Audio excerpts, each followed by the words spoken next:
Podcast Charlando con Líderes, una producción de Investiga World, presentado por Agustín Lagunes. Hola, muy buen día. Estamos en el podcast Charlando con Líderes.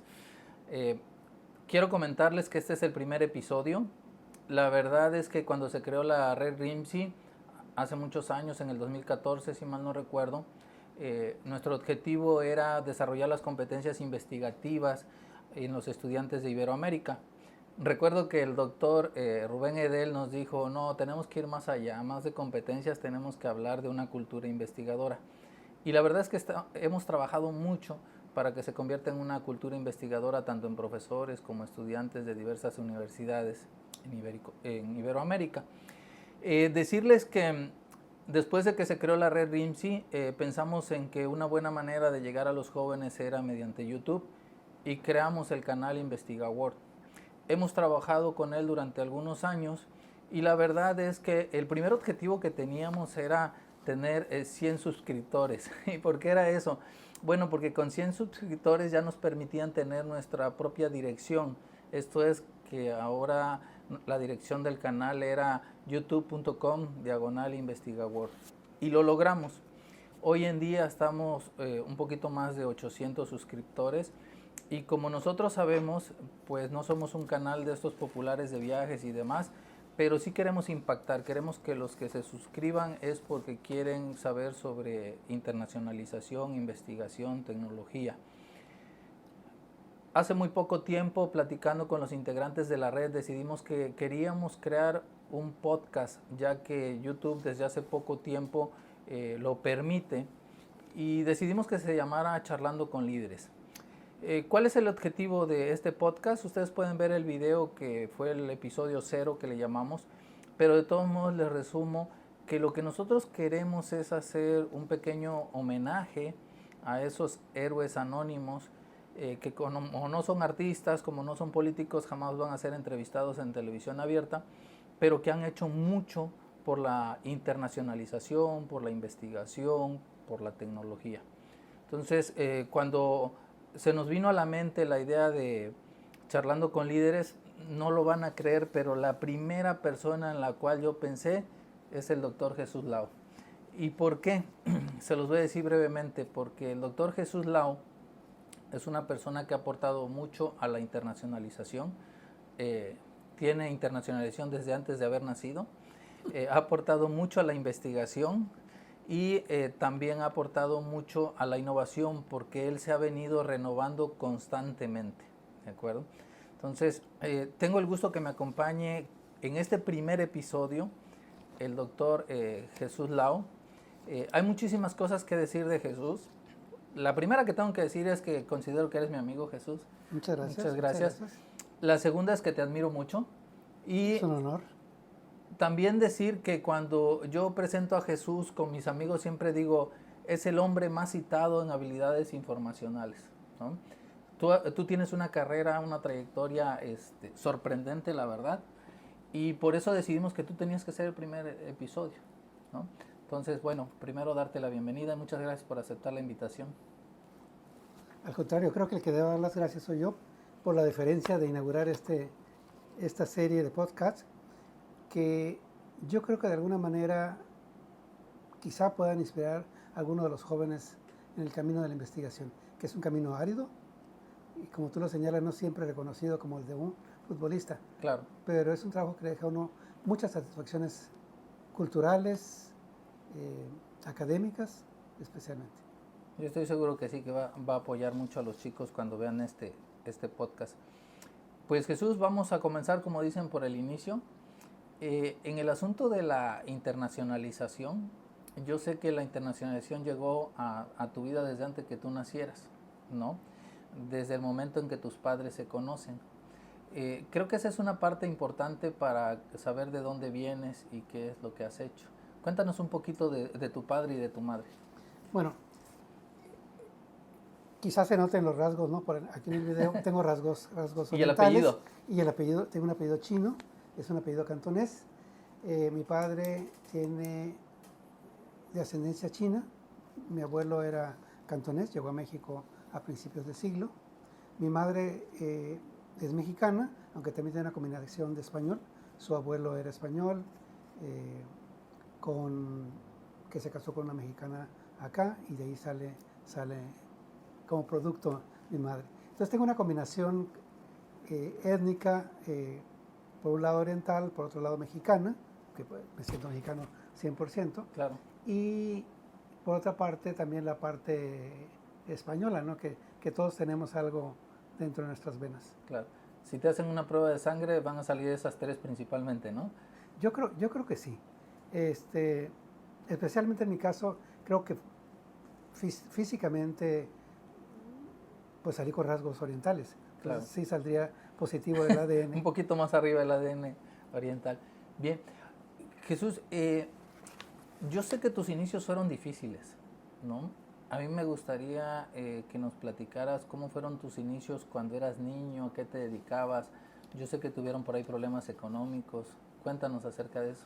Bueno, vengo de una familia realmente, como tú lo señalas, de un estrato completamente bajo.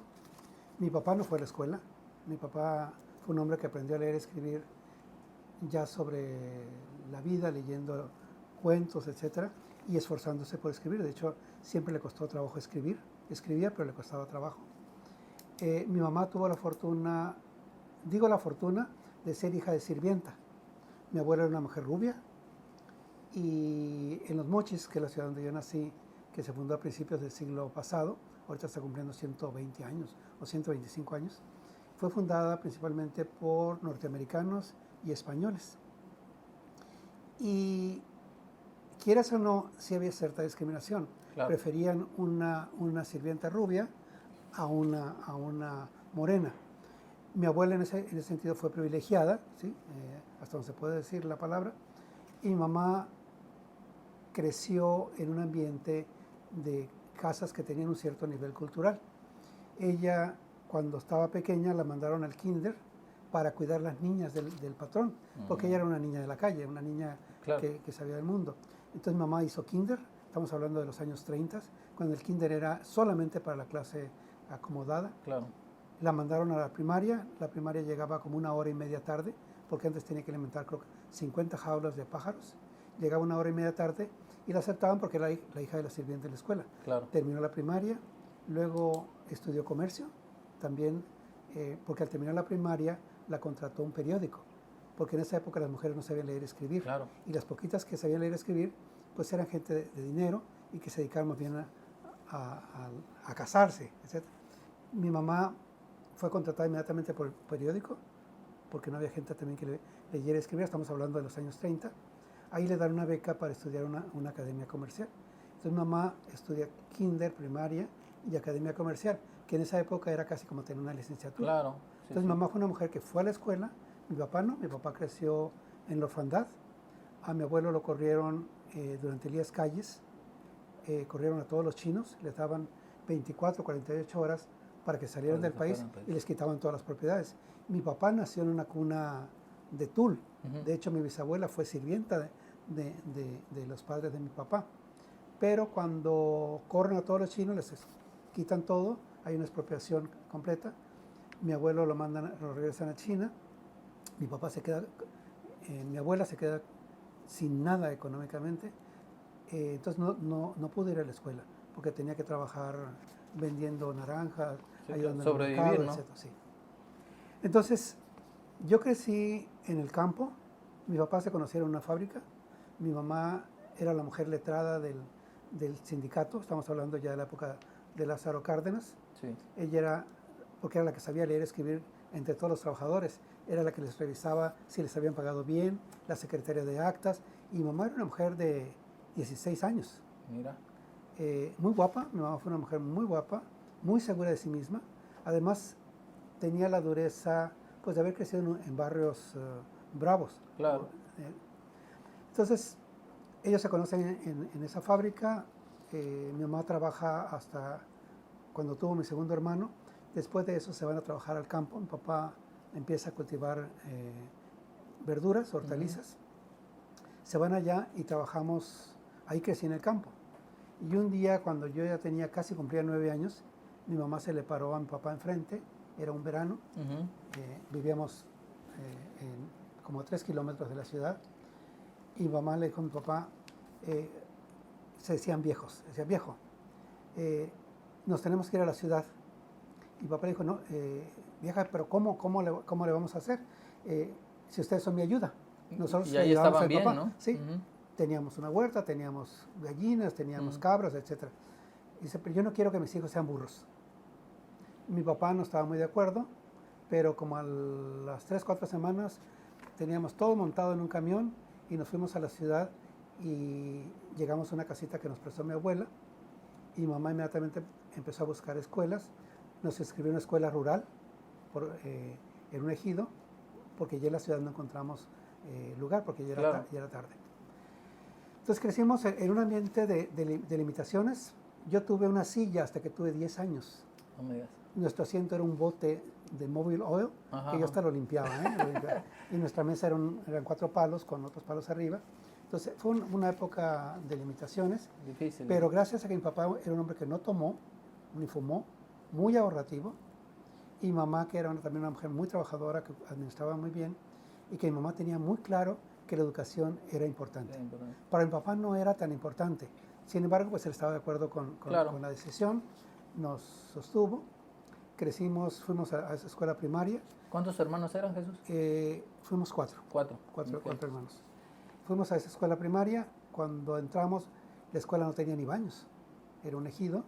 Afortunadamente mi abuela materna vivía en la esquina de la cuadra que seguía de la escuela. Tenía una sola aula de concreto y la otra era un tejabán. ¿Sí? Entramos a segundo, me admitieron en segundo año porque mi mamá me enseñó a leer y escribir a punta de garrote y todo. Como era antes. Sí. Entonces entramos al segundo año y la escuela fue progresando. Llegamos a tercero y subieron a tercer año. Fui el primer sexto de esa escuela primaria. Entonces fue una época de limitaciones, porque a veces mi papá le iba bien, a veces no le iba tan bien. Los sábados y los domingos había que ir a trabajar. Yo detestaba los días festivos porque sabía que ese día me llevaban a trabajar. ¿Ibas al campo? Sí, entonces el día que llegaba a ser día festivo y llovía, ese día era como el día perfecto porque no iba a trabajar. ¿Descansabas y no ibas a trabajar? Sí. No, qué bueno. Oye, y ya basándonos en tu vida académica, bueno, estudias lo que es educación básica, primaria. Hoy en día se piensa que es normal hasta secundaria, bachillerato. Pero, ¿cómo es que tú llegas a estudiar la universidad y qué estudias? Bueno, voy a hacer un poquito más de un preámbulo. Sí, claro. Terminamos la primaria y yo me acuerdo que mi sueño era ir a la secundaria federal. Solamente había uno. Usaba un uniforme caqui y mi sueño era ir. Pero ese año a mi papá le fue mal en la agricultura. Todavía no había tanta irrigación. Y yo me acuerdo que le dije a mi papá, vamos a ir a la secundaria. Ya era como junio, finales de junio yo creo, o julio, y mi papá me dice, no, me fue muy mal, no tenemos para que vaya a la escuela. Yo me salí corriendo, llorando, y me senté en un tronco que había fuera de mi casa, las calles no estaban pavimentadas, y mamá se vino detrás de mí, y se siente, me abraza y me dice, hijo, yo no sé qué vamos a hacer, pero ustedes van a ir a la secundaria. Mira. Al día siguiente mi mamá compró harina, y como tenía esa cultura doméstica de familias que sabían hacer cosas, hizo unos panecillos con un relleno y empezamos a vender. Y nos fue bien ese verano y pudimos entrar a una escuela secundaria nocturna. ¿No entraron a la que tú querías todavía? No, porque no nos alcanzaba el dinero y teníamos que seguir trabajando con mi papá. Entramos a secundaria nocturna. Gracias a lo que juntó mi mamá con lo que le vendíamos, pagamos inscripción y el primer mes. Pero era secundaria nocturna. Yo no tenía 15 años, iba a cumplir 14, 13 y fracción. Pero mi hermano, que es un año y medio menor, tenía 12. Entonces mi mamá, ni tarda ni perezosa, nos fuimos a un poblado indígena que se llama San Miguel y le cambió el acta a mi hermano. Entonces mi hermano es gemelo mío, para que pudiéramos entrar a secundaria. Sí, claro. A mí me admitieron porque me faltaba un año de fracción. Sí, pero él no daba. Entonces entramos a la secundaria, éramos los más chicos en la secundaria, porque la mayoría era una secundaria para adultos. Claro. Lo mismo sucedió con la preparatoria. No pude ir a la preparatoria que yo quería, no me digas. que quería ir a la preparatoria de la universidad, y fuimos a una preparatoria por cooperación nocturna. Entonces, Hice una primaria en una escuela rural, la secundaria en una escuela nocturna por cooperación y la preparatoria igual. O Y sea, ya la licenciatura nos fuimos a Culiacán, a la Autónoma de Sinaloa. fíjate. O sea que, ¿y ya la universidad sí es la que tú querías o tampoco? Tampoco fue, nunca fue la escuela que quería, ¿eh? No, mi sueño era ir a la UNAM, Ya, porque yo desde que estaba, antes de inclusive ir a la escuela, yo quería estudiar Derecho, quería ser abogado. ok, Pero pues no podíamos irnos a México, una por el transporte, claro. porque teníamos era más caro irse a México, y nos fuimos a Culiacán. Nosotros trabajamos todo el tiempo. En secundaria trabajábamos con mi papá, preparatoria también. Empezábamos a trabajar a las 8. Mi papá nos dejaba salir como a las 3:30, 4 de la tarde.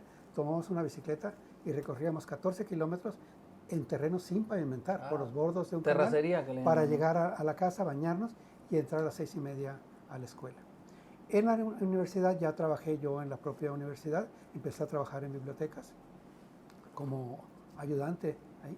Entonces ya en la universidad nosotros ya nos sosteníamos, papá nos ayudaba ya menos, pero ya nos sosteníamos.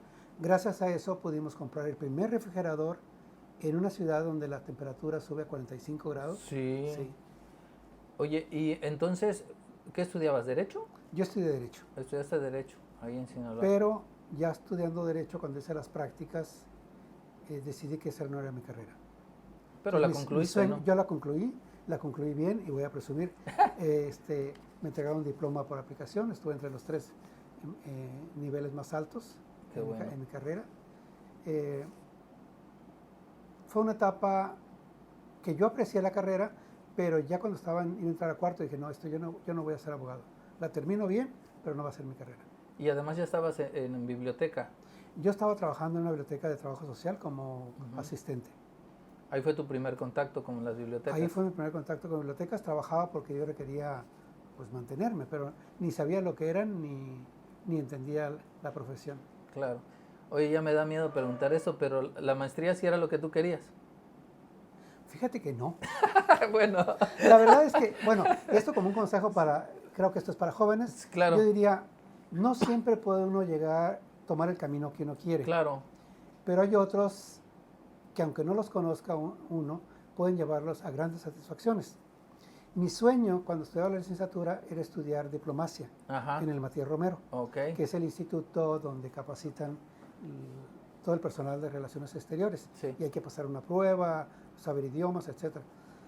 Pero pues yo no sabía inglés, entonces era muy difícil que hiciera la carrera. Tenía promedio, pero mi sueño era ir ahí. Yo cuando estaba trabajando en la Autónoma de Sinaloa, que era un trabajo de 6 horas diarios, me acuerdo que cuando estaba terminando cuarto, y me acuerdo haber leído un oficio en una de las paredes de la Dirección de Bibliotecas, donde CONACYT, que estaban haciendo CONACYT, CONACYT identificó que para que México tuviera una plataforma científica y de investigación, requerían tener un buen servicio de información, o sea, buenas bibliotecas. Y creó un programa de capacitación de 1 año, dividido en 2 semestres, un curso intensivo técnico, donde daban una beca, ellos daban una beca como de 1,600 y yo ganaba 800 pesos. Entonces dije, no, lo primero que me llamó fue la beca. Segundo, que yo quería conocer México. Claro. Yo nunca había ido a México. Y además dije, hago este curso, regreso y me pagan más. Entonces, terminando cuarto año, me voy a México y hago este curso intensivo de 6 meses, donde realmente aprendí que era toda una profesión tan brillante como el derecho o como economía, cualquier otra. Ahí yo fui el jefe de grupo de todos los becados y me acuerdo que cada 15 días me reunía con la representante de CONACYT y el director de la Escuela Nacional de Biblioteconomía. Cuando terminamos, yo organicé una comida en la zona rosa en un restaurante chino y ahí tuvimos la comida de despedida y estaba la persona de CONACYT y me dice, Jesús, ¿cuándo te regresas a Sinaloa? Le dije, en 1 semana. ¿Qué vas a hacer el lunes? Le dije, pues voy a preparar algunas cosas que quiero comprar y me regreso el otro viernes. ¿Puedes ir a mi oficina el lunes? Y le dije, sí. Entonces me acuerdo que después de eso le dije a mis compañeros, la señorita Carrión me está citando el lunes. creo que ahora me va a regañar por todo lo que he hecho y durante estos 6 meses como jefe de grupo.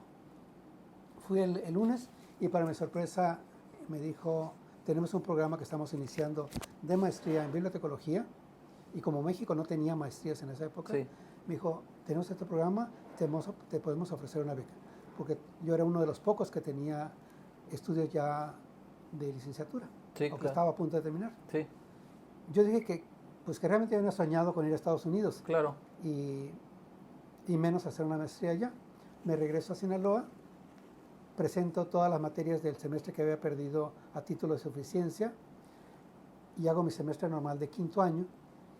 Y me acuerdo que voy con alguien que conocía y me hizo la carta de solicitud de admisión a 3 universidades que eran las que CONACYT tenía dentro del padrón, que era la Universidad de Denver, una en Syracuse, en Nueva York, y otra en Cleveland, Ohio. Hice las cartas y me acuerdo que me contestaron y me fui al centro de lenguas. Le dije, ¿me puede ayudar a traducirlas? Y me dijo, sí. Entonces el maestro que me ayudó a traducirlas me dijo, oye, ¿quieres hacer una maestría? Le dije, sí, yo quiero hacer una maestría. Me dijo, ¿Y no sabes inglés? Pero si ni siquiera puedes traducir la carta. Le dije, pero aprendo. Entonces me dice, pero sí sabes cuánto tiempo te toma. Le dije, no. 6 meses. No, me dijo, mínimo 1 año. Entonces me acuerdo que me bajó toda mi motivación, pero dije, bueno, en 1 año me preparo. Yo no sé qué voy a hacer. Terminé en junio y me titulé, no sé, como el mes o los 2 meses, hice mis prácticas, etc. Y yo me acuerdo que ese año me fui a Guanajuato, a mi primer congreso de bibliotecas, y la presidenta de la Asociación Nacional era precisamente la señorita Carrión, la maestra Carrión. Yo me acuerdo que iba subiendo las escalinatas de la Universidad de Guanajuato y yo corría a alcanzarla. Le dije, señorita Carrión, ¿se acuerda de mí? Sí, claro, Jesús, me acuerdo de ti. Le dije, ¿se acuerda que le mandé una carta diciéndole que no podía irme a Estados Unidos porque tenía que aprender inglés? Le dije, yo le prometo que de aquí a junio del año próximo aprendo. Me dijo, está bien, te esperamos. Ese diciembre yo me fui a Estados Unidos, ya titulado y todo, con $200 a San Francisco, a una escuela que tenía un programa de inglés para adultos de tiempo completo. Entrábamos a las 8 de la mañana, creo, y salíamos a la 1 de la tarde. Entonces yo me inscribí, me dieron la forma para la visa, la I-20, y me fui a San Francisco. Y no tenía dinero para la visa. Me acuerdo que enseguida vi un señor panadero, don José, y que nos apreciaba, a mí y a mi hermano, que estudiábamos juntos. Y yo un día fui con él y le dijo, don José, fíjese que quiero hacer una maestría, pero necesito visa. Me dijo, qué bien, me dijo, pero todavía no has terminado. Sí, le dije, ya estoy terminando ahora, este verano termino, y pero necesito sacar visa. Y me dijo, qué bueno, me dijo, pero ¿y cómo la vas a obtener? Le dije, necesito un préstamo. ¿Me prestaría usted 15,000 pesos? Que en esa época era mucho dinero. Claro. Le dije, y en cuanto yo tenga el estado de cuenta del banco, yo le regreso el dinero. Me prestó el dinero. Era nada más para presentar el documento. Lo llevé a Vancomer, me dieron estado de cuenta y fue a tramitar la visa como en forma I-20. Me dieron la visa, me fui con $200, nunca había ido a Estados Unidos. Llego a Estados Unidos, llegué con una chica que me recomendaron, que me hospedó, una chica de Filipinas, que no nos entendíamos nada. Me acuerdo que ese año nuevo, yo me fui antes de Navidad, antes de Año Nuevo. Ese Año Nuevo me fui con ella a una fiesta de filipinos. Y yo recuerdo que todo el mundo usaba una palabra que decía ya. Y yo no entendía qué era eso. Entonces me acuerdo que le dije a la persona siguiente que sí qué significaba, y yo cargaba mi diccionario. Agarré el diccionario, me lo muestra. Y me dijo, significa sí. O sea, yo le entendí que decía sí. Dije, si no sé decir sí en inglés, pues la verdad que soy estúpido, soy un tonto. Entonces, con eso les doy una idea que no sabía inglés. Claro. Voy a la escuela, me hacen una prueba y me ponen en Beginning 1. Y yo le digo al director, con un intérprete, es que yo no puedo estar en Beginning 1, yo tengo que estar en Beginning 2 porque tengo que alcanzar a pasar a intermedio para poder pasar el TOEFL. Y me dijo, pero es que no sabes inglés. Fui con la coordinadora de mi grupo, de la maestra, y le dije, fíjese que yo quiero hacer una maestría, pero no es inglés, y necesito esforzarme. Pásenme al segundo nivel y yo le prometo que voy a estudiar. La maestra habla con el director de la escuela y me pasan al segundo nivel. A los 15 días la maestra se reúne conmigo y me dijo, Jesús, Estoy sorprendido de todo lo que has aprendido, pero yo estudiaba día y noche. Y tenía papeles por todos lados, ¿no? Windows, ceiling, table, por todos lados. Entonces sí se alcancé a hacer Beginning 1, que no lo hice, el Beginning 2 e Intermediate 1. Hice el examen del TOEFL en San Francisco, saqué 425. ¿Y cuánto te pedían? Me pedían 500. Ah, te La faltaba. Universidad de Denver me aceptó, condicionado a que hiciera 3 cursos de inglés, Claro. que eran los que me faltaban en realidad. Entro a la universidad, el primer trimestre realmente no les entendía nada. Mis compañeros me ayudaban, que decían, bueno, ¿qué dejó de tarea esto? Me iba a la biblioteca y leía el artículo como 3 veces para poder entenderlo. Bueno, terminó la maestría, afortunadamente me fue bien, me titulé a la semana que había terminado mis estudios. Es que tú siempre fuiste muy disciplinado, ¿no? Fui disciplinado para la escuela, creo que en esa parte me fue bien en general. Me regreso y yo quería hacer el doctorado. Y me acuerdo que habló con la maestra Carrión, que todavía estaba en ese puesto en CONACYT. Yo quería hacer el doctorado y me dijo, no, Jesús, primero tienes que trabajar, tienes que demostrar que te gusta la profesión. Regreso, trabajo por 7 años. Y ¿En dónde trabajaste? Yo trabajé de la Autónoma de Sinaloa, regreso del curso técnico. Y lamentablemente por las políticas, nunca me aumentaron el sueldo ni me dieron un trabajo. Seguí en el mismo puesto de asistente estudiantil. Y eso que con ya los tenías 800 pesos. maestría de Estados y era Unidos. el único, yo fui el primer bibliotecario con un título profesional en mi estado. Pero mi universidad en esa época no tenía no lo una valoraba, visión, ¿no? Entonces yo me fui, pero me acuerdo que en esa época había una demanda. Me acuerdo que me entrevistó el Colegio de México. Me di el lujo de decir que no. Me entrevistaron en el Centro de Investigaciones del Sureste, en San Cristóbal. Me pagaron viaje, fui y era muy bien pagado, nada más que era en Chiapas, estaba muy lejos. Entonces el director de tecnológicos, una colega que tuve, que ya murió lamentablemente, ella le platicó de mí y me dijo, los tecnológicos la pueden contratar, que él elija dónde. Me dijo, se puede ir a Oaxaca, se puede ir a Tampico o se puede ir a Durango. Durango era lo más cercano. Sinaloa no tenía más que en Culiacán, el de Mochis todavía no existía. Entonces, el director general de tecnológicos me entrevistó, que era como una gran policía. Claro. Entonces, él me contrató y me fue a Durango, con un sueldo que en esa época, titular C, desde el principio. Claro. Fue la primera persona con maestría en el Tecnológico de Durango. No me digas, sí, tiene que ser. Entonces, de alguna manera, el haber hecho la maestría me dio muchas credenciales. Claro. A los 7 años tuve derecho a año sabático y me fue a hacer el doctorado. Me becó el Consejo Británico, hice un examen de admisión, creo que con 240 y tantos de todo el país que hicieron el examen, saqué el segundo lugar y me dieron la beca para el doctorado. Oye, entonces, de México a Estados Unidos, de Estados Unidos a Inglaterra hacer el doctorado. Y el doctorado realmente me cambió la vida, porque fui el segundo doctorado en mi área en México. Y si quiero decir el primero, fue el primero que tuve un doctorado en el área de bibliotecología en Europa o Inglaterra. Oye, estuvo muy bien. Oye, el doctorado sí lo elegiste tú ya exactamente. El doctorado sí lo elegí yo. Bueno, yo lo elegí. De hecho, elegí la Universidad de Sheffield, que era la más renombrada y sigue siendo en investigación en mi área una de las pioneras. Fue una gran experiencia, pude conocer Europa. Fue la primera vez que yo estudié sin trabajar, porque la maestría también trabajé. Y trabajé porque decía que me sobraba tiempo, ¿no? Yo trabajé medio tiempo en la biblioteca de la Universidad de Denver, pero el doctorado fue el primer nivel de estudios donde no trabajé. Lo disfrutaste más, ¿no? Lo disfruté, sí. Pero además sí fue pesado. Sí, fue pesado. Los doctorados en Inglaterra uno entra sin hacer seminarios, entra uno del primer día directo.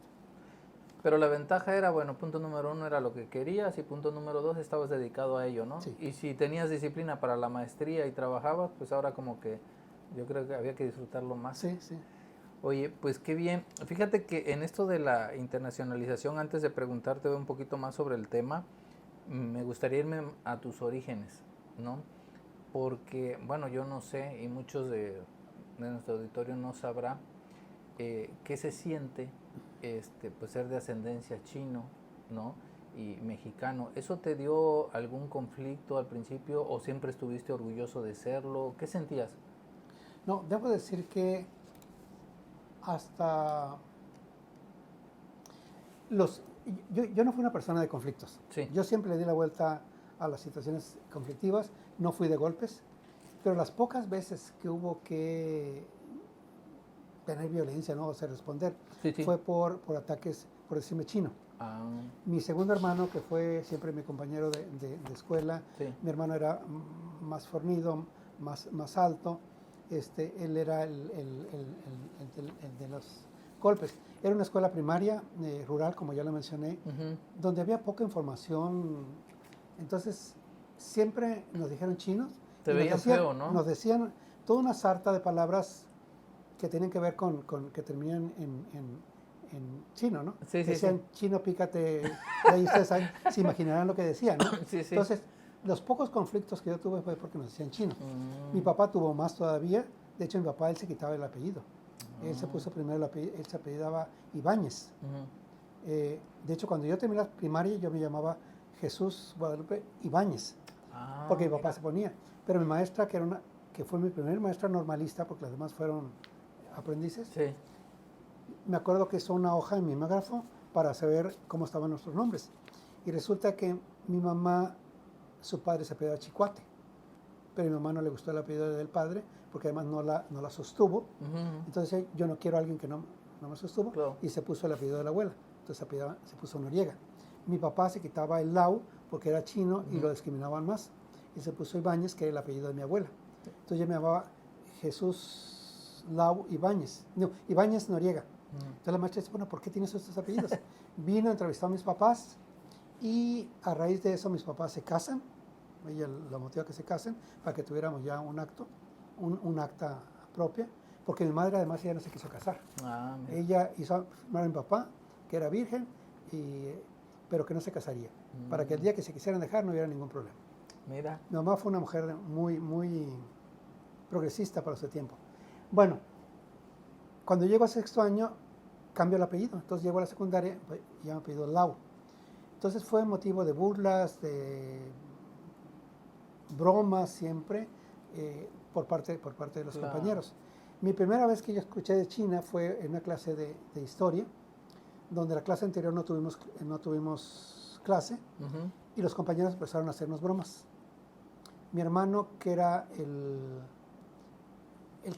que defendía físicamente, Sí. él se es impotente porque no podíamos pelear con todo el grupo. Claro, claro. Entonces mi hermano estaba llorando, llega el maestro de historia y dice, ¿qué pasó? Entonces yo le digo, aquí estos que nos están diciendo que somos chinos y nos están diciendo no sé qué tantas cosas. Entonces el maestro, que era un maestro, ahora saco la cuenta, era un maestro de ideas izquierdistas, Claro. el maestro empieza a hablar. Estamos hablando de 1964, 65. O sea, China era un país que nadie lo quería. Sí, claro. México apenas no tenía ni relaciones diplomáticas. Me acuerdo que el maestro habló de China y por primera vez yo sentí que a China lo estaban ensalzando. Habló de que China había inventado el papel, la pólvora, Claro. el espagueti, o Claro. sea, las pastas. Y me acuerdo que dijo algo muy profético. Dijo, ustedes ven a México ahorita, China va a ser una potencia. Eso lo dijo él. Y estamos hablando de 1965. Eso. Y algo que les dijo a los demás fue, miren, ellos saben al menos de dónde vienen. ¿Ustedes de dónde son? Sí, pues sí. Ustedes Tenía también razón. son híbridos. Claro, Ustedes claro. tampoco son 100% ni mexicanos ni españoles. No, no. Dijo, ellos de perdida saben de dónde vienen. Esta fue la primera vez que yo sentí que estaban diciendo algo positivo de China. Sin embargo, yo no tuve ningún orgullo al respecto hasta que llego a San Francisco y me acuerdo que fui al barrio chino y me hablaban en chino. Y dije, pues yo creo que sí luzco chino, por si me hablan chino. Y entonces yo tenía compañeros de Taiwán, Ajá. tenía compañeros de Tailandia, que todos eran orientales. Compañeros japoneses, y fue cuando yo empecé a sentir orgullo de apellidarme Lau. Oh, qué bien. Qué bonita historia. Oye, pero después de eso, tú comienzas a viajar mucho, ¿no? Además de Estados Unidos, de Inglaterra.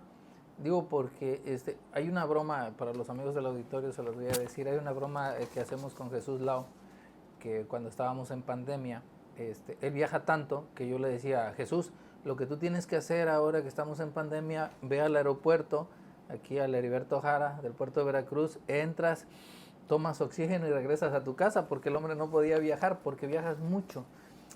¿Tú tienes conciencia de en cuántos continentes has estado, cuántos países? La verdad es, bueno, suena presunción, ¿no? Cuando uno lo dice personalmente. La verdad es que he tenido la oportunidad de estar en los 5 continentes. He podido recorrer 70 países, quizás 71, pero 70 países por cuestiones profesionales. Fíjate que eh, no es promoción, pero hay una aplicación que se llama Bing, donde tú le vas poniendo ahí todos los lugares donde has estado y yo creo que te lo muestra en 3D y yo creo que tu mapa ya estaría todo en color naranja, todo ya has visitado casi. Yo uso Swarm. Ah, mira, Swarm tiene algo uno puede ir similar. registrando, sí, y ahí te puede decir las veces que ha estado uno en cada lugar. Y he estado en 70 países, en algunos he estado, por ejemplo, París he estado 20 veces, Claro. y suena así como, Sí, sí, sí. No es de una sola vez, o sea, es que los conoces bien. En Perú estuve en octubre, voy ahora dentro de 10 días, y en Perú he estado, no sé, 10 veces, algo así. En Ecuador he estado 4 o 5 veces, Brasil 8 veces, Estados Unidos obviamente. Yo digo de broma que hay ocasiones que no conozco sobre un país y digo, le voy a preguntar a Jesús, ¿a dónde vas, Jesús? No, pues voy a Azerbaiyán, ¿no? Entonces, tú has andado en todos los lugares. Fíjate que me gustaría que nos contaras alguna anécdota, alguna experiencia que hayas tenido en el extranjero, porque lo que nosotros decimos de los chicos es que ellos tienen que vivir la experiencia de la internacionalización. Mira, yo decía en otras charlas que es muy bonito pues hacer una movilidad, una pasantía virtual, pero la verdad es que el hecho de estar en el país, de comer ahí, de conocer, es otra cosa. Y además no todo es bonito, hay que adaptarse al idioma, a la cultura, ¿no? Entonces por eso siempre preguntamos alguna anécdota, alguna experiencia que hayas vivido. Pues tengo muchas, ¿no? Claro. Si son relacionadas con viajes, por ejemplo, una vez en Suecia, en Estocolmo, llegué un día después a tomar el vuelo. Afortunadamente tuve amigos que me ayudaron y me dieron el vuelo de nuevo para salir. Alguna vez un avión se les compuso una turbina que iba de Singapur a Hong Kong. Ya llevábamos 2 horas de vuelo y se descompone. Y ya el piloto nos avisa que no nos preocupemos, que va a estar un poquito el avión medio desequilibrado. Nada más va a ir girando, pero que no hay problema. Regresamos, pero pues obviamente era peligroso. Y nos tuvieron ahí como 6 horas hasta que llegó otro avión y nos mandaron.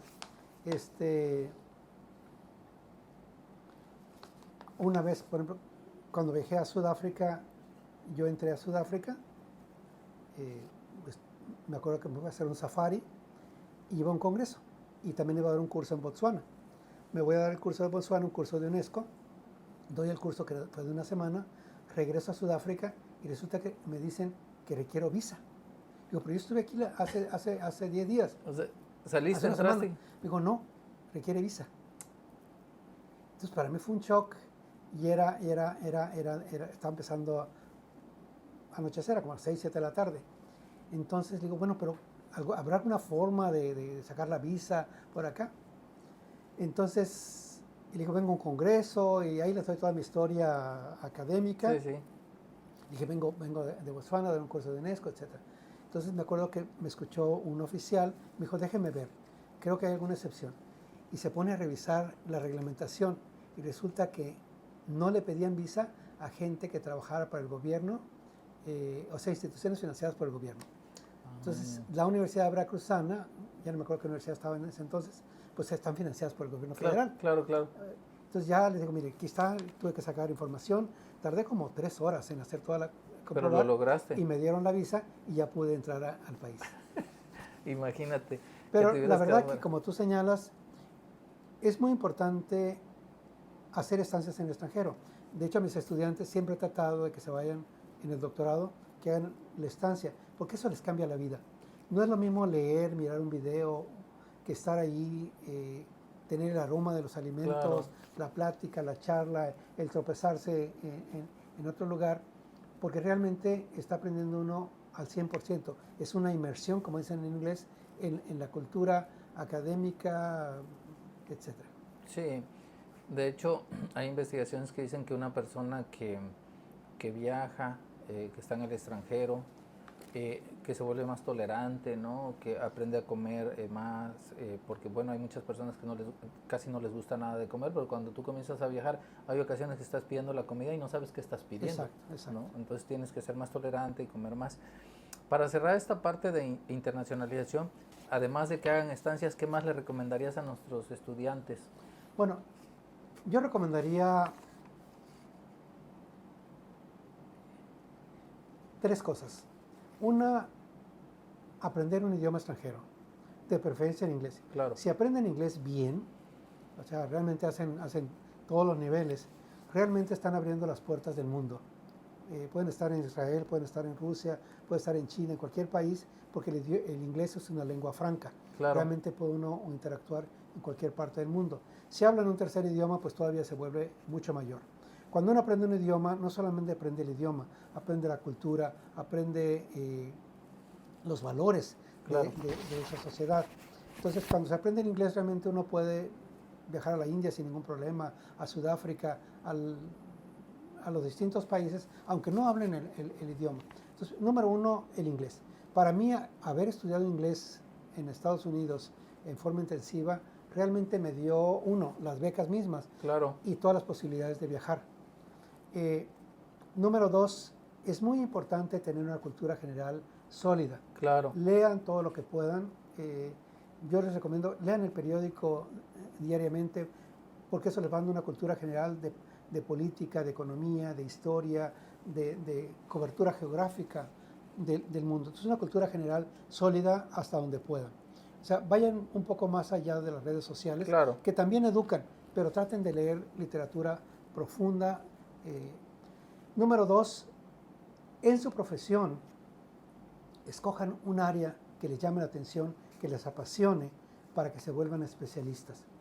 Uno puede tener visibilidad mundial especializándose en un área. Es increíble que una disciplina puede tener 1000, 2000 o no sé, miles de especializaciones, Claro. y uno puede tomar una y en eso volverse conocido.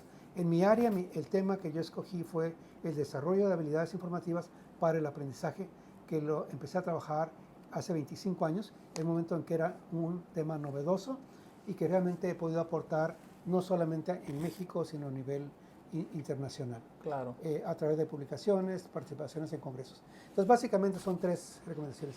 Aprendan un idioma, de preferencia en inglés. Número 2, tengan una cultura general sólida, Claro. para que puedan interactuar en cualquier parte del mundo. Si les hablan de comida, si les hablan de madera, puedan conversar. Y tercero, un área específica, especialícense en un área de su profesión. ¿Sí? Sí, fíjate que lo dices muy bien.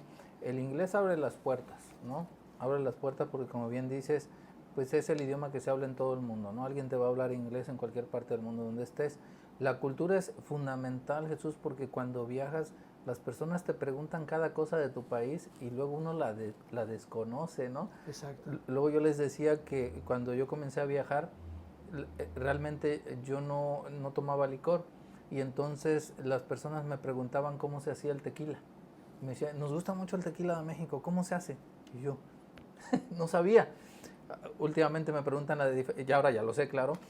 Últimamente me preguntan la diferencia entre el tequila y el mezcal, por ejemplo, y todo sobre cultura general que uno debe de conocer. Exacto. No porque no estés dentro de ese ambiente, no lo vas a conocer, es cultura general. Entonces, lo dices muy bien y fundamental, hay que especializarse en algo.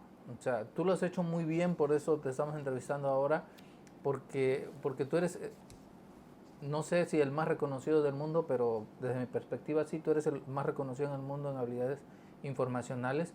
Te especializaste en eso y eres el mejor y todo el mundo te reconoce por eso, ¿no? Todo el mundo habla de habilidades informacionales y piensa en ti.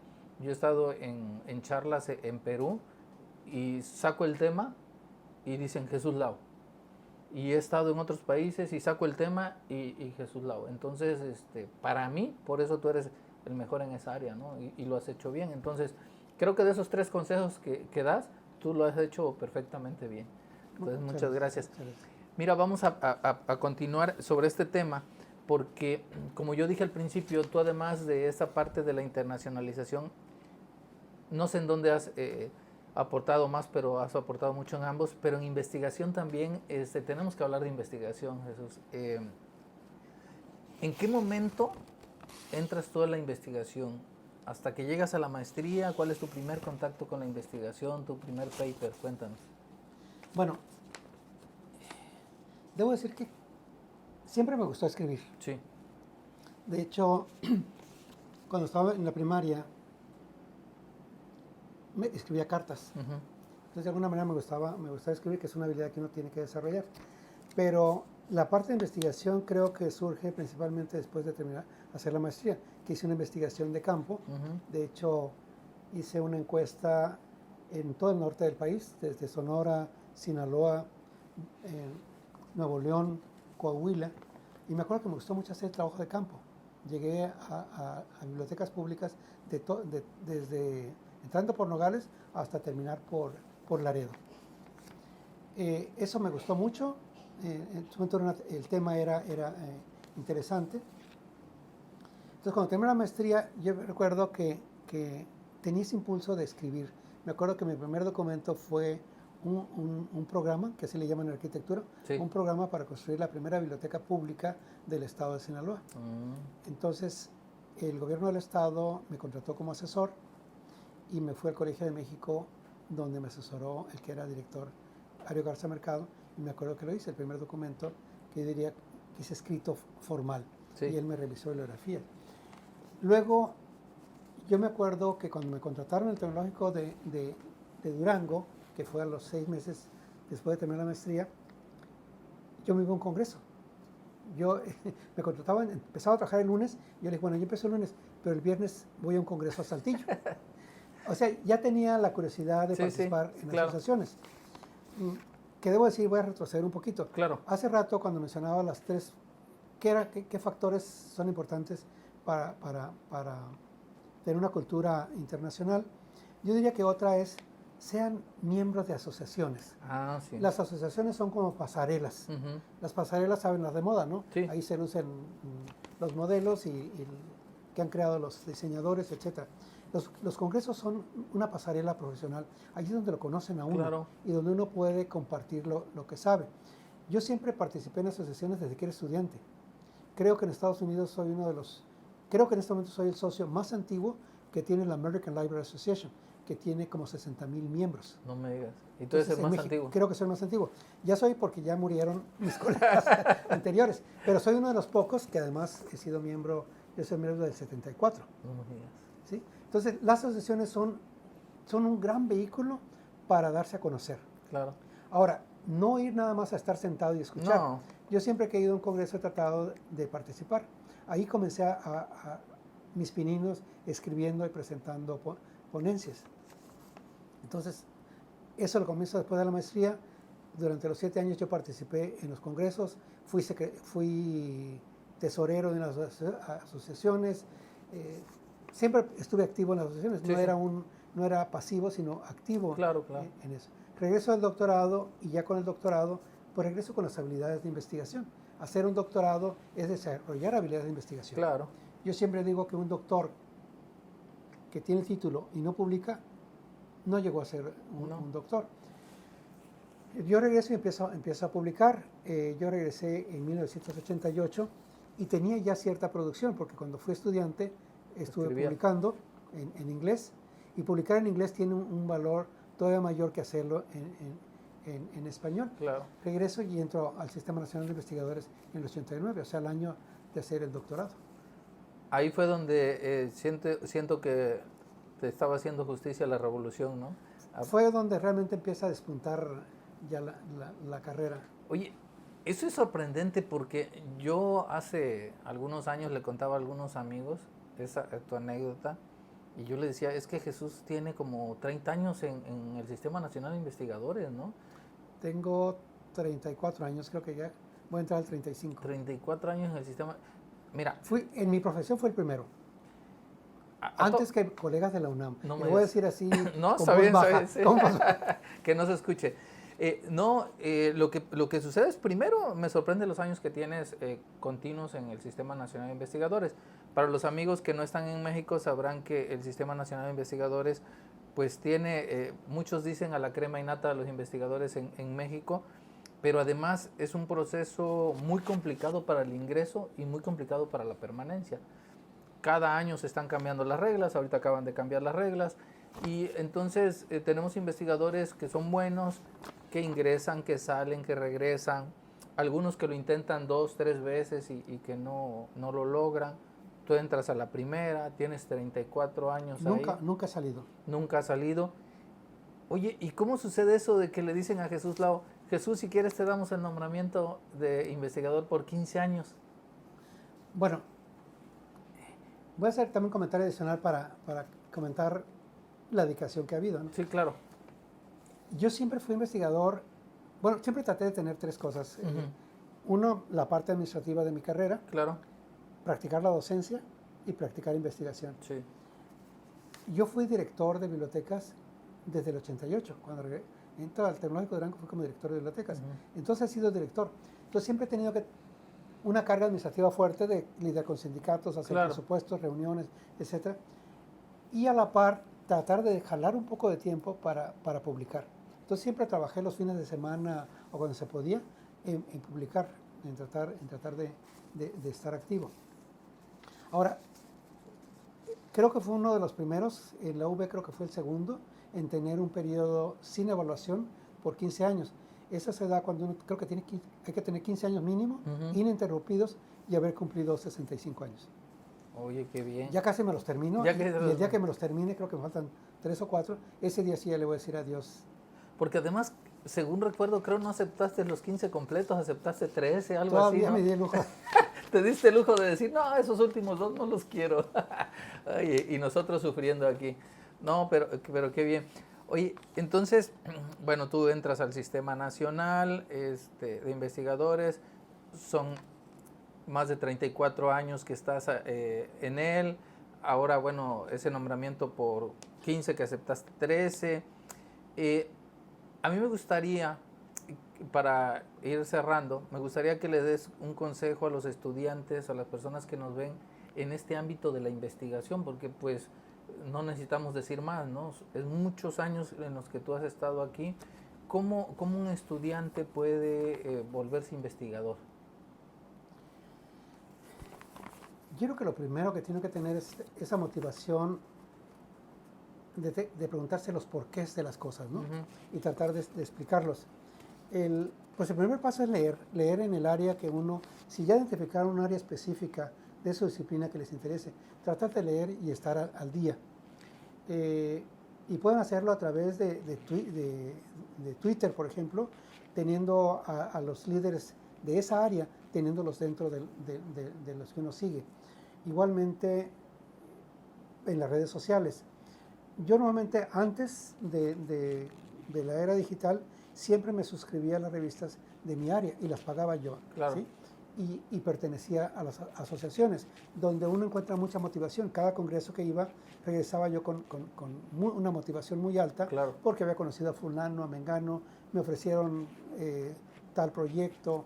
De hecho, muchos de los proyectos que yo manejé o he manejado fueron a través de contactos en los congresos. Claro. Entonces, hay que estar al día, hay que leer sobre el tema que a uno le interesa, sobre su disciplina.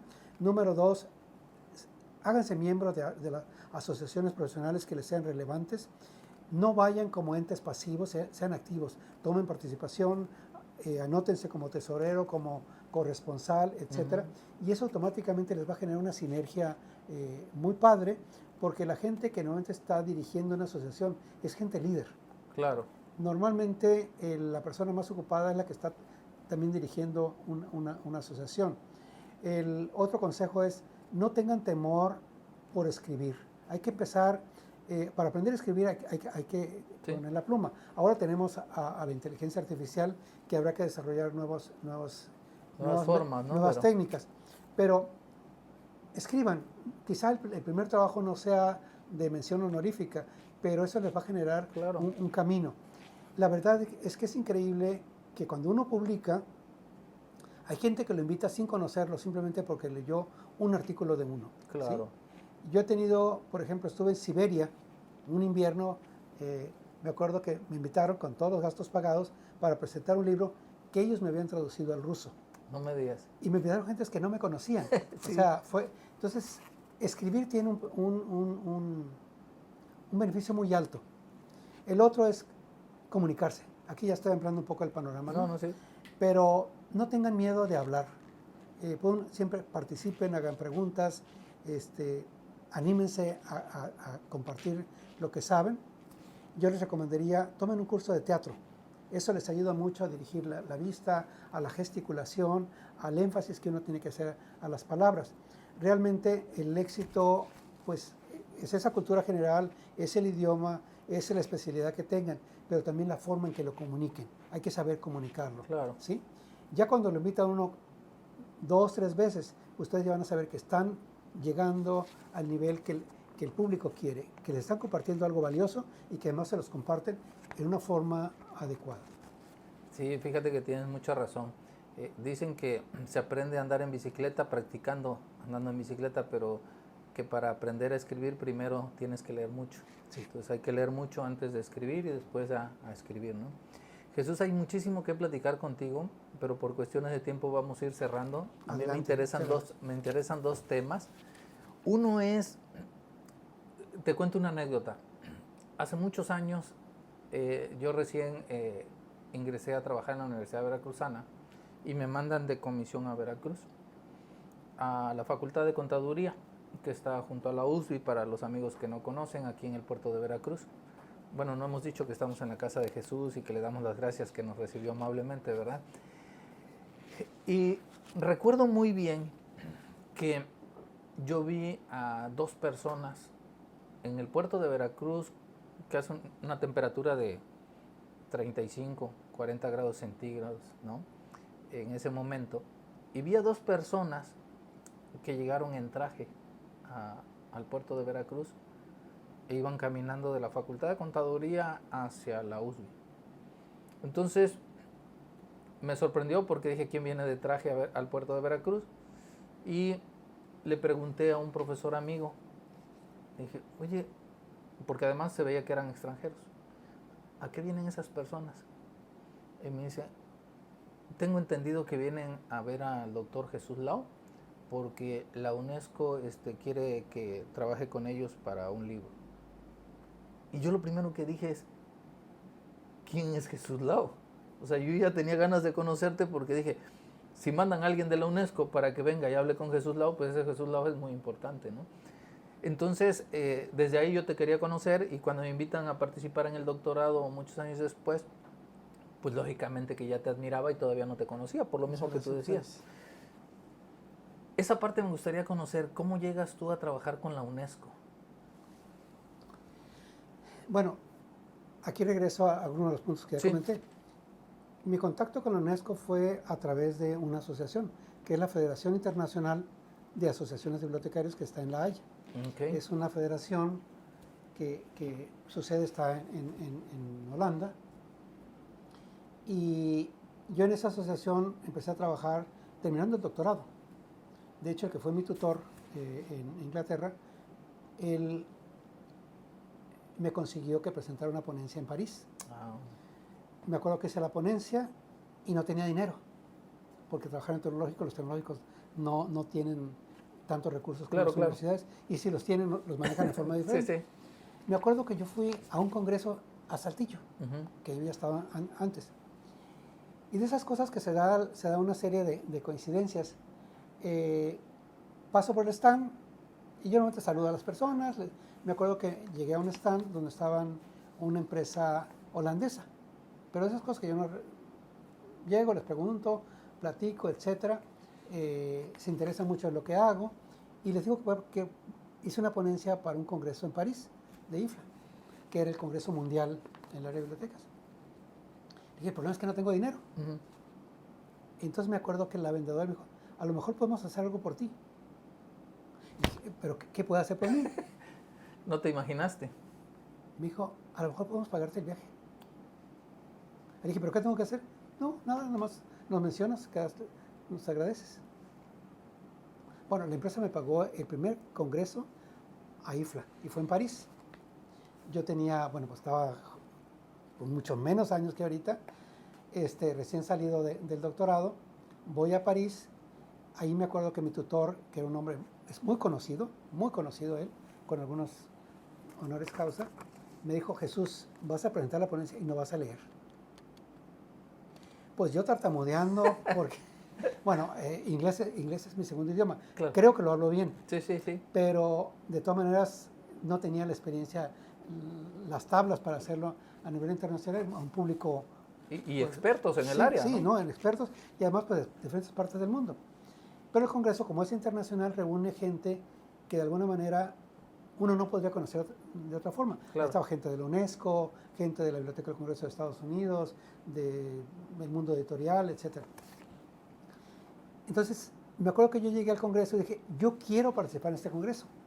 Entonces, de esas cosas que yo ya llevaba una idea, ¿no? Yo quiero participar, busco al secretario de la federación, no me recibió, me dijo, mira, a través de su secretaria, porque fue su oficina dentro del Palacio de Congresos, que hablara con el director del área profesional.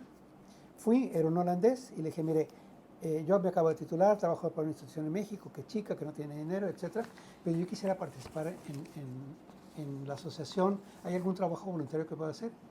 Y me dieron el trabajo de ser traductor. Entonces, yo participé traduciendo en los siguientes congresos. Entonces, trabajaba, no sé, 4 horas, y 4 horas ya las tenía libres para participar en el congreso. Y ya me pagaban el avión, hospedaje, etcétera. Súper bien. Entonces, yo empiezo a participar y así empiezo a ir a los congresos. Fui a Tailandia, fui a China traduciendo. Le traduje, por ejemplo, al rey de Suecia, al secretario de la UNESCO, a traducirle del inglés al español. Experiencias que yo no hubiera tenido de otra manera. No, claro. Era una verdadera tarea traducir. Pero valía la pena. ¿No? Valía la pena. Entonces yo en esa sesión termino, luego alguien en forma anónima me empieza a pagar la membresía. Y resulta que era el mismo secretario que me pagó la membresía en euros. Entonces me pagaban la membresía, que no sabía quién era, hasta después supe cuando murió. Luego iba a ese viaje que me pagaban todo cubierto. Estuve en la India, por ejemplo, casi 3 semanas. En Rusia me tocó la caída de Gorbachev, estaba ahí. Conocí los tanques de guerra que nunca los había visto. Entonces, yo empiezo en esa asociación y esa asociación me abrió las puertas. Por eso recomiendo las asociaciones. Ahí conocí a los funcionarios de UNESCO. Y yo me acuerdo que fui el primer presidente de la sección de habilidades informativas de IFLA. Hoy me toca crearla. Claro. Entonces me acuerdo que tenía proyectos, fue el de la UNESCO, nos escucha, yo presento esto. Entonces UNESCO me empieza a financiar mis proyectos. Y a raíz de eso ya colaboro con ellos en diferentes áreas. Ahorita debo decir que son como 20 años que he estado colaborando con UNESCO. En algunas cosas he sido el autor de sus normas, etc. No, qué bien, porque yo creo que has ayudado mucho a la región. Recuerdo que en este último proyecto trajiste a la Universidad Veracruzana el proyecto y también lo trajiste, no sé si fue a El Salvador o a... El Salvador, sí. El Salvador lo trajiste, entonces, no, pues la verdad es que tenemos muy buena representación ante la UNESCO contigo, porque has hecho muchas cosas importantes, ¿no? De hecho, voy a mencionar ya lo último. El mes antepasado terminó mi periodo como presidente de la Alianza Global para el Desarrollo de Habilidades Informativas, que es una red de UNESCO, Mira. que afilia gente pues, de los 5 continentes. No, la verdad es que tu vida ha sido muy, muy interesante, Jesús. Has aportado mucho en diversas áreas y yo creo que después tendremos alguna otra charla para que nos sigas contando. Muchas gracias. No quiero irme sin la última pregunta, porque para mí es importante. ¿Qué piensa tu familia de todo lo que has logrado en cuanto a internacionalización, investigación, la UNESCO, todos los reconocimientos que has tenido? Pues mis papás obviamente se sienten orgullosos. Claro. Mi papá, ahorita ya mi papá está en sus últimos días, tiene 96 años, pero hace 3 años, ¿sabes? Si preguntabas qué han hecho sus hijos, mi papá te daba todo el currículum, pues ellos se sienten orgullosos. Claro. Mi mamá todavía está muy bien, de hecho vienen el mes próximo los dos todavía. Qué bueno. Mi mamá tiene 94 años, pues se sienten orgullosos, se sienten que lo que hicieron fue bien. Realmente gran parte de las bases que tengo fueron gracias a ellos y pues se sienten orgullosos. Claro. Creo que he sido el único en la familia por los diferentes lados en haber estudiado en el extranjero, tener un doctorado, y todos los logros que tienen, ¿no? Sí. No, qué bien, Jesús. Pues la verdad es que me da mucho gusto y la verdad también agradecerte que nos hayas recibido aquí en tu casa. Al contrario, muchas gracias por estar acá. En el puerto de Veracruz. No sé si quieres cerrar, comentar algo antes de que cerremos este episodio. Bien, yo creo que el comentario general, sobre todo para el público joven que está iniciándose, es motívense a investigar. Creo que eso le desarrolla a uno una capacidad inquisitiva. Inquisitivo significa el cuestionarse las cosas. Desarrolla una habilidad que muchos de nosotros no logramos a veces hacerlo, pero a través de la investigación se puede lograr el tratar de explicarse los fenómenos, la problemática que tiene uno en la institución, en el país. Si ustedes logran investigar y publicar sus resultados, porque la investigación se cierra o termina cuando uno publica, realmente van a estar aportando al beneficio de su entorno, puede ser local, nacional o internacional. Yo creo que uno, antes de despedirse de este planeta, debe dejar un testimonio, debe dejar un legado de sus conocimientos. Claro. Y eso se logra a través de la investigación y de las publicaciones. Da muchas satisfacciones. Realmente hacer un buen trabajo en el área de investigación le permite a uno recorrer el mundo y llegar a personas que de otra manera no sería posible. Sí, la verdad es que tienes toda la razón. Seamos honestos, muy pocas veces si nos dedicamos a la investigación vamos a ser millonarios, ¿no? Pero los beneficios que trae la investigación son muchos, como dice Jesús, sobre todo el reconocimiento, sobre todo el dejar huella, el legado, como tú bien lo dices, porque, pues bueno, a lo mejor tú dices en unos 3, 4 años me retiro, pero tu nombre va a estar ahí durante décadas, ¿no? O sea, todo el mundo va a saber quién fue Jesús Lau. Y por eso queríamos aportar este video, porque aunque hay mucho texto, creo que un video, por lo que vivimos ahora y las tendencias de los jóvenes, es un legado importante. Pues Jesús, muchísimas gracias por habernos recibido, estuvimos muy contentos. La verdad es que ya sabíamos mucho de tu historia, pero queríamos profundizar más y pues que las personas te conozcan en cualquier parte del mundo. Y bueno, decirle a tus amigos que hablan inglés que nuestro podcast va a tener subtítulos en español y en inglés para que puedan verlos. En alemán también lo estamos poniendo por si alguien quiere verlo. Y pues agradecerte que nos recibiste en tu casa y pues nos vamos a estar viendo en el siguiente podcast. Gracias, Jesús. Bueno, muchas gracias. Que tengan buen día. Gracias, Agustín. Hasta luego. Éxito. Los esperamos en nuestro próximo episodio y no olvides suscribirte.